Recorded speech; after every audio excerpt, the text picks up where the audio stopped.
నమస్తే, welcome to G24 news. నేను తరంగిణి. ముందుగా బులెటిన్లో హెడ్లైన్స్ చూద్దాం. పిఠాపురంలో రేషన్ షాపును ప్రారంభించిన మంత్రి నాదెండ్ల. లబ్ధిదారులకు సరుకులు పంపిణీ చేసిన మనోహర్.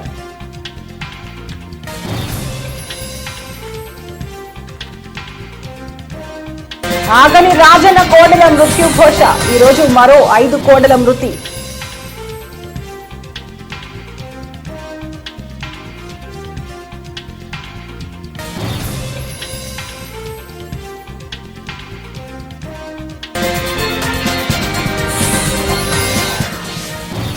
తెలంగాణ కబడ్డీ అసోసియేషన్లో నిధులు గోల్మాల్. 1.20 కోట్లు దుర్వినియోగం చేశారని ఆరోపణ.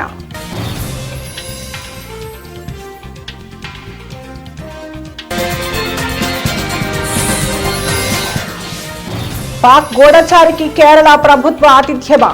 యూట్యూబర్ జ్యోతి మల్హోత్రా పర్యటనపై రాజకీయ దుమారం.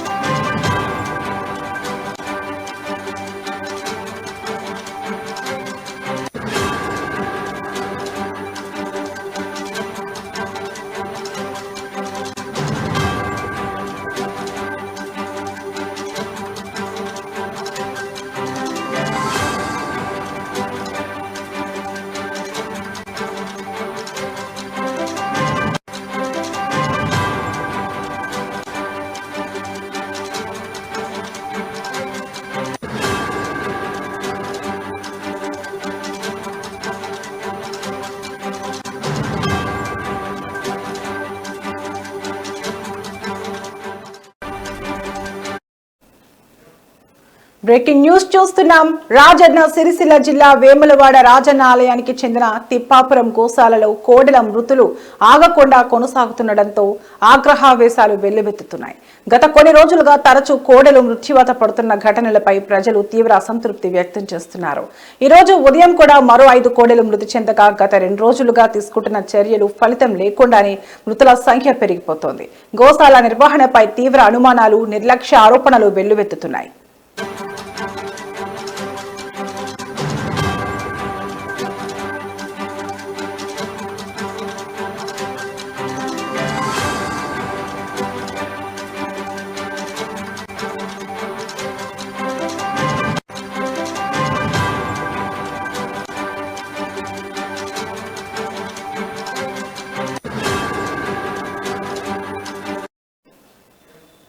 మరణించిన కోడెల శవాలను మూలవాగులో పాతిపెట్టేందుకు తీసుకువస్తున్న ట్రాక్టర్ను గ్రామానికి చెందిన గీత కార్మికులు, రైతులు అడ్డుకున్నారు. ఎల్లమ్మ గుడి సమీపంలో శవాలను పాతిపెట్టడమే కాదు, దానివల్ల వచ్చే దుర్వాసన భరించలేకపోతున్నామంటూ వారు వాపోయారు.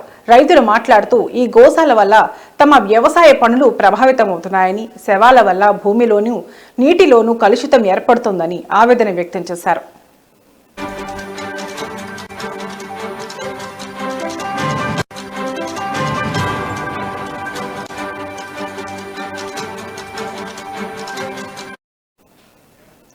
గోశాలలో కోడెల మరణాలపై ఇప్పటికే జిల్లా కలెక్టర్తో పాటు దేవాదాయ శాఖ అధికారులు ప్రత్యేకంగా సూచనలు చేశారు.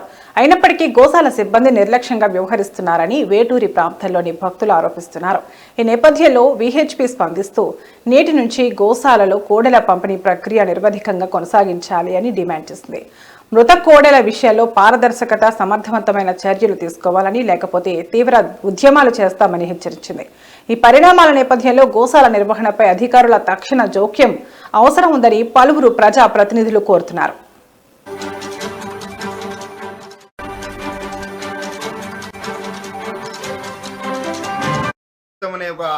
ప్రసిద్ధిగాంచిన సాంప్రదాయం ఈ రాజన్న ఆలయం ఉంది. మరి పేదలు వారి కోరికలు నెరవేరిన వెంటనే మరి కొల్లాలను తీసుకొచ్చి ఈ రాజన్నకు మొక్కులు అప్పచెప్తా ఉంటారు. మరి వాటి సంరక్షణను చూసుకోకుండా అధికారులు మరి నిన్న ఒక 5 కోడలు చనిపోవడం జరిగింది. ఈరోజు 10 కాక చనిపోవడం జరిగింది. మరి ఇంకా తెలియకుండా ఎన్ని కోడలు చనిపోయాయో తెలియదు. అధికారులు ఉన్నారు. మరి ఈ రాజన్న భక్తులకు ఎలాంటి సౌకర్యం కల్పిస్తారో ప్రజలంతా కూడా అర్థం చేసుకోవచ్చు. మరి కోడ టికెట్ల మీద కోట్ల ఆదాయం వస్తున్నా మరి ఆదాయం ఉన్న శ్రద్ధ ఆ కోడలను రక్షించడంలో ఈ యొక్క ఆలయ అధికారులు మరి వారి యొక్క బాధ్యత ఏందో ప్రజలందరికీ ముందు తెలుస్తూ ఉంది. మరి మీరు గతంలో మరి మంత్రి గారు చెప్పారని చెప్పి, దేవాదాయ శాఖ మంత్రి గారు చెప్పారని చెప్పి కోడెలను కలయబరాలకు తరలించడం జరిగింది. మరి ఎంత ఘోరం! మరి పేదలు మరి ఆత్మ గౌరవంగా మరి రాజన్నకు నెరవేరిన కోడెలను కట్టేస్తే మీరు కలయబరాలకు జరిగిస్తే వాటిపై మేము బీఆర్ఎస్ పార్టీ పక్షాన నిలదీస్తే ఇంతవరకు స్పందన లేదు. ఒక్క అధికారి కూడా సస్పెండ్ చేయలేదు. మరి ఇప్పుడు కోడెలను వారి యొక్క ఆదాయం వరకే వాడుకుంటున్నారు తప్ప మరి వాటిని సంరక్షించడంలో ఆలయ అధికారులు విఫలమయ్యారు. మరి ఈ బురదమయంగా ఏదైతే కోడెలు ఒక 1200 కోడెలను 600 పట్టే కోడెలలో ఇరుకుగా పెట్టి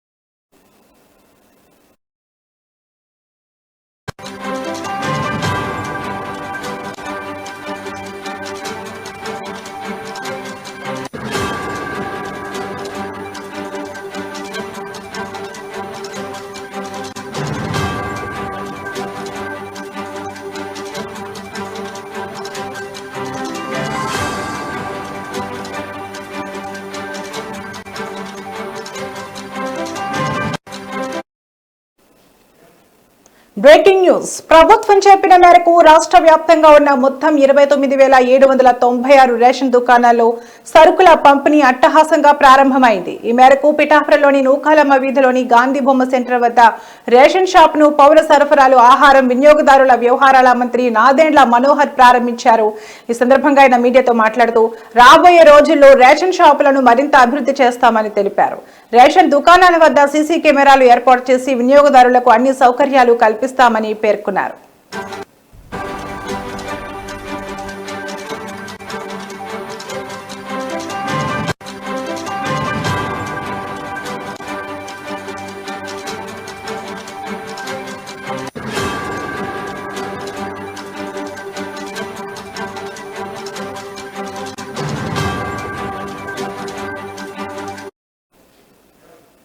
ఇప్పటికే అన్ని షాపుల వద్ద ఓ క్యూఆర్ కోడ్ కూడా ఏర్పాటు చేశామని, వినియోగదారులు ఏదైనా ఫిర్యాదులు ఉంటే నేరుగా క్యూఆర్ కోడ్ ను స్కాన్ చేసి తమ సమస్యలను అధికారుల దృష్టికి తీసుకురావచ్చని తెలిపారు. సరైన సమయానికి రేషన్ తెరవకపోయినా, తూకంతో పాటు క్వాలిటీలో ఎలాంటి తేడాలు ఉన్నా, ప్రజలు ఎలాంటి ఫిర్యాదు వచ్చినా వెంటనే ఏమాత్రం ఆలస్యం చేయకుండా డీలర్లపై కఠిన చర్యలు తీసుకుంటామని వార్నింగ్ ఇచ్చారు. ఇక దివ్యాంగులు, వృద్ధుల కోసం సెపరేట్ వాట్సాప్ గ్రూప్ క్రియేట్ చేశామని తెలిపారు. రేషన్ షాపు డీలర్లు నేరుగా వాళ్ల ఇళ్లకు వెళ్లి సరుకులు ఇచ్చి ఆ ఫోటోలను వాట్సాప్ గ్రూప్ లో పోస్ట్ చేయాలని అన్నారు.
బ్రేకింగ్ న్యూస్ చూస్తున్నాం. తెలంగాణ రాష్ట్ర కబడ్డీ అసోసియేషన్ ను తీవ్ర ఆరోపణలు కకావికలాన్ని సృష్టిస్తున్నాయి.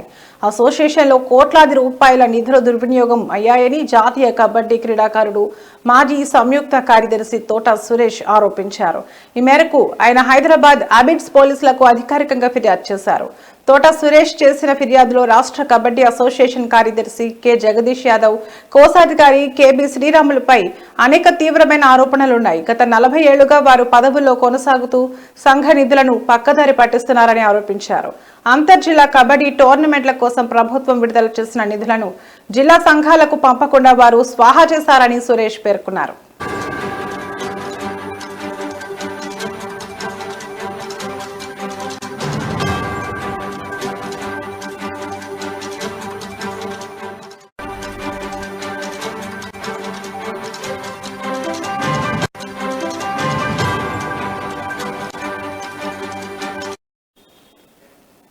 అసోసియేషన్ కు అధికారికంగా ఒకే బ్యాంకు ఖాతా ఉన్నప్పటికీ అదనంగా అనధికారిక ఖాతా ఓపెన్ చేసి దాదాపు 60 లక్షల రూపాయలు విత్డ్రా చేశారని ఆయన ఆరోపించారు.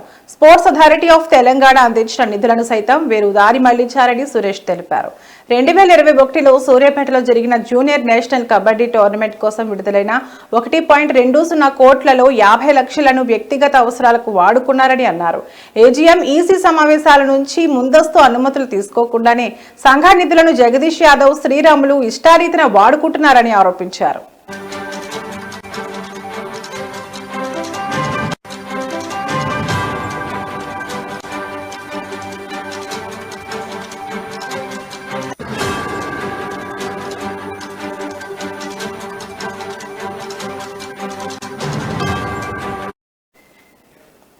తెలంగాణ ప్రీమియర్ కబడ్డీ లీగ్ కోసం చింతల స్పోర్ట్స్ సంస్థ ఇచ్చిన 20 లక్షల రూపాయల నిధులు కూడా జిల్లా సంఘాలకు ఇవ్వకుండా దుర్వినియోగం చేశారని సురేష్ వివరించారు. ఈ అక్రమాలను ప్రశ్నించినందుకే తనను మహబూబాబాద్ జిల్లా కబడ్డీ అసోసియేషన్ నుండి అన్యాయంగా తొలగించారని సురేష్ ఆవేదన వ్యక్తం చేశారు. తన ఫిర్యాదుతో నిధుల వినియోగంపై పూర్తిస్థాయి దర్యాప్తు జరిపి బాధ్యులపై చర్యలు తీసుకోవాలని ఆయన కోరుతున్నారు.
Breaking news. ఆంధ్రప్రదేశ్ లో రేషన్ దుకాణాల ద్వారా రేషన్ సరుకుల పంపిణీకి శ్రీకారం చుట్టింది కూటమి ప్రభుత్వం. నేడు ప్రజలకు రేషన్ రైస్ పంపిణీ చేశారు. అయితే ఈ వ్యవహారంపై మాజీ సీఎం వైఎస్ జగన్ ఎక్స్ వేదికగా స్పందించారు. డోర్ డెలివరీ విధానాన్ని తొలగించడంపై మండిపడ్డారు. జగన్ మాట్లాడుతూ, చంద్రబాబు, మీకు ప్రజల ఇంటికి అందుతున్న సేవలపై మీకు ఎందుకు కక్ష? మళ్లీ పేదలకు రేషన్ కష్టాలు ఎందుకు తెస్తున్నారు? ప్రభుత్వం అంటే మంచి మనసుతో ఆలోచించి ప్రజల అవస్థలను తీర్చాలి. ప్రజలను కష్టపెట్టడం సబబేనా అని ప్రశ్నించారు.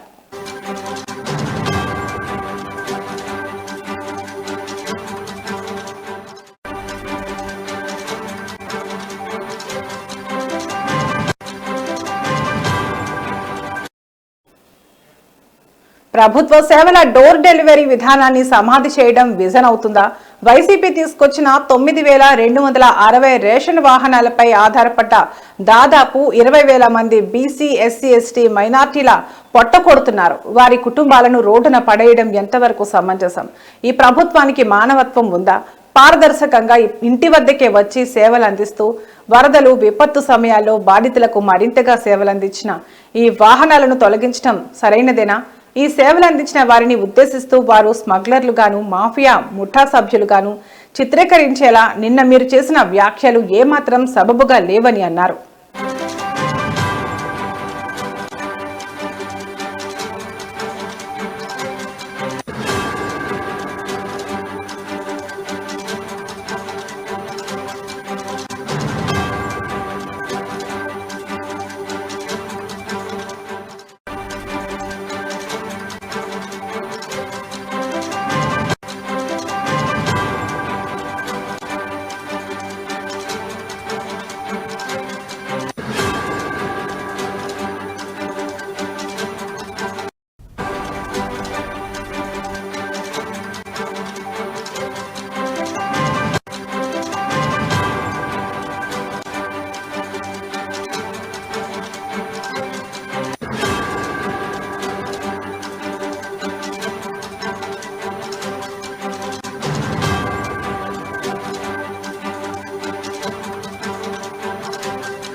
Breaking news. పాకిస్తాన్ నిఘా సంస్థలకు దేశ రహస్యాలు చేరవేస్తున్నారన్న ఆరోపణలతో అరెస్టైన యూట్యూబర్ జ్యోతి మల్హోత్రా ఉదంతం కేరళ రాజకీయాల్లో ప్రకంపనలు సృష్టిస్తోంది. ఆమె కేరళ పర్యటనకు రాష్ట్ర పర్యాటక శాఖ నిధులు సమకూర్చిందని, ఈ వ్యవహారంలో ముఖ్యమంత్రి పినరై విజయన్ అల్లుడు పర్యాటక శాఖ మంత్రి పిఏ మహమ్మద్ రియాజ్ ప్రమేయం ఉందని కేరళ బీజేపీ మాజీ అధ్యక్షుడు కె సురేంద్రన్ ఆరోపించారు.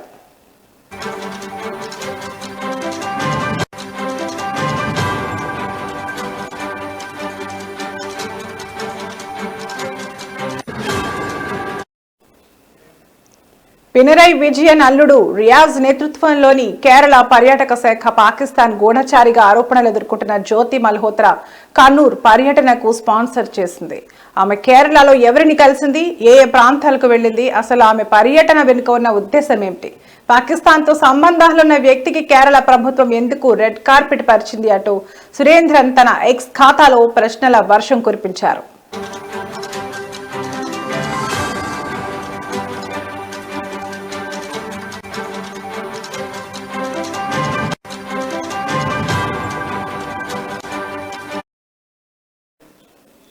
పాకిస్తాన్ నిఘా సంస్థ ఏజెంట్లకు భారతీయ మొబైల్ సిమ్ కార్డులు సరఫరా చేస్తున్నాడన్న ఆరోపణలపై ఖాసిం అనే వ్యక్తిని పోలీసులు ఇటీవల అరెస్ట్ చేశారు. తాజాగా పాకిస్తాన్లోని ఓ వార్తా సంస్థకు ఖాసిం ఇచ్చిన ఇంటర్వ్యూ వీడియో ఒకటి వెలుగులోకి వచ్చింది. ఈ వీడియో ద్వారా ఖాసిం గతంలో పాకిస్తాన్లో పర్యటించినట్లు అధికారులు ధృవీకరించారు.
ఇవి ఇప్పటివరకు నా బులెటిన్ అప్డేట్స్. మరో బులెటిన్లో మళ్ళీ కలుద్దాం. నమస్తే.